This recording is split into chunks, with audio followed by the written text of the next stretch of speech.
তো হ্যালো বন্ধুরা, আজকে আবার নিয়ে চলে এলাম একটা নতুন চ্যালেঞ্জ। এই চ্যালেঞ্জটা হতে চলেছে এমন, এই যে তোমরা দেখতে পাচ্ছ এই লাঠিটা, এটা কে আমাদের মধ্যে বেশিবার হিট করতে পারবে।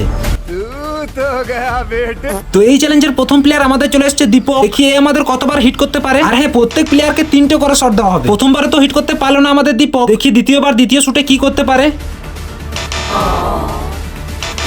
তো আমাদের প্রথম প্লেয়ার দীপক 3টে শট দেওয়া সত্ত্বেও কিছু করতে পারলো না। এরপরে চলে এলো আমাদের দ্বিতীয় প্লেয়ার রবিন। এই প্লেয়ারটারও প্রথম শট তো ব্যর্থ হয়ে যায়। রবিন দ্বিতীয়বার শট করতেই দেখি পুরোপুরি একদম হিট করে দিয়েছে। রবিনের এখন লাস্ট একটা শট বাকি আছে, আর এ কি লাস্টের শটটাকেও পুরোপুরি একদম হিট করে দেয়। আর দিকে এখন চলে এসেছে আমাদের তৃতীয় প্লেয়ার চলে এসেছে সাদা প্যান্ট ও লাল জার্সি পরে। দেখা যাক এখন 9 নম্বর জার্সি প্লেয়ার কি করতে পারে। সুন্দর একটা দুর্দান্ত চেষ্টা, কিন্তু হিট করতে পারলো না। আরে কি বারবার চেষ্টা করা সত্ত্বেও খালি বিফলে যাচ্ছে। সে কি আদৌ এই ম্যাচটা জিততে পারবে? আরে কি হিট করে দিয়েছে পুরো একদম।